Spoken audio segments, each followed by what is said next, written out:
प्रिय बंधुओं, देश में समस्याएं अनेक हैं। कुछ समस्याएं हमारे जीवन से सीधे जुड़ी हुई होती हैं और कुछ प्रत्यक्ष तो नहीं जुड़ी होती हैं, लेकिन अप्रत्यक्ष उनका भी बड़ा प्रभाव होता है। रोटी, कपड़ा, मकान, बिजली, पानी, सड़क, ये ऐसी समस्याएं हैं जो सीधे हमारे जीवन से जुड़ी हुई हैं। इसलिए हम इनके बारे में ज़्यादा चिंतित रहते हैं। लेकिन ये समस्याएं हमारे जीवन में आती क्यों हैं, इसके बारे में हम कम विचार करते हैं और इसीलिए हमको समझ में नहीं आता है कि ये समस्याएं हमारे जीवन में क्यों आ गई। असल में हमारे द्वारा प्रत्यक्ष अप्रत्यक्ष किसी भी रूप में अगर कोई पाप या दोष होता है तो उसका परिणाम भी हमको इसी रूप में भोगना पड़ता है। संसाधनों की हमारे सामने कमी हो जाती है। ऐसी ही एक घटना जो अपने देश में निरंतर हो रही है वह है गौ माता की हत्या।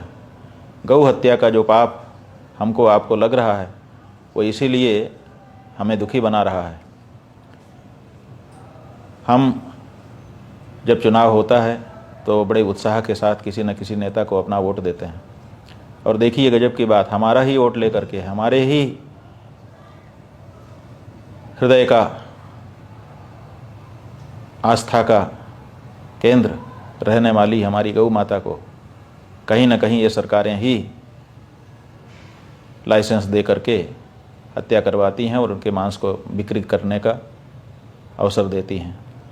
मतलब हमारा ही वोट लेकर के हमारी ही माँ को मारा जाता है।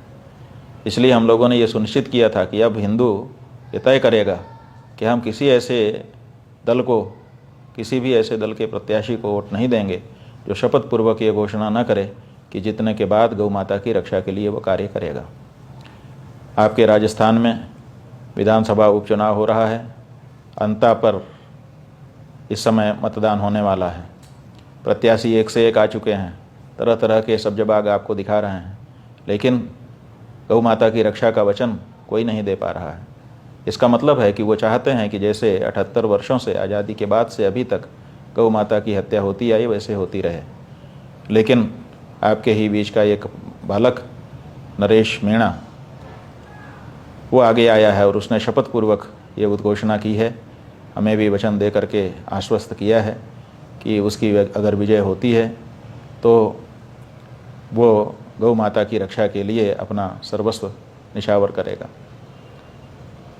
हमने गौ माता की रक्षा के लिए नरोत्तम पारीक जी नाम के एक सज्जन को वहाँ पर गौ माता की रक्षा के लिए नामांकन करवाया था।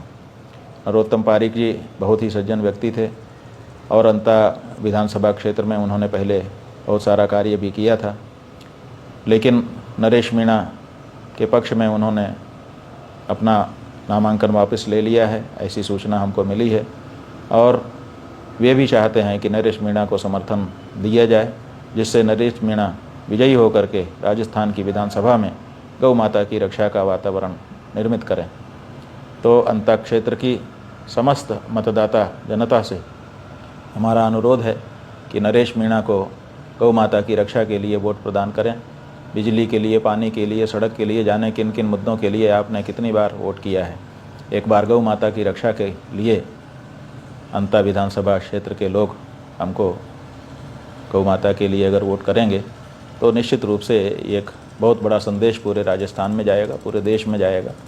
और गौ माता की रक्षा के लिए सरकारें जो अभी बिल्कुल उपेक्षा का भाव रखती हैं वो विचार करने के लिए मजबूर हो जाएंगी। इनका जो चुनाव चिन्ह है वो गन्ना और किसान बताया गया है। गन्ना किसान के चिन्ह पर बटन दबा करके नरेश मीणा जी को गौ माता की रक्षा के लिए आप लोग विजयी बनाएं, ऐसा हमारा अभिप्राय है।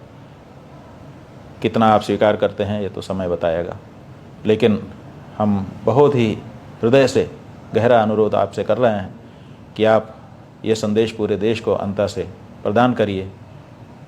आपका दिया गया वोट केवल अंता में प्रभाव नहीं डालेगा, पूरे राजस्थान में और पूरे देश में संदेश भेजेगा कि गौ माता बहुत महत्वपूर्ण है और इनके लिए पार्टियों को विचार करना चाहिए। इसलिए अंता के एक एक मतदाता को गौ माता के लिए, पार्टियों की बात छोड़िए, गौ माता की रक्षा के लिए वोट करिए। यही हमारा कहना है। नारा है।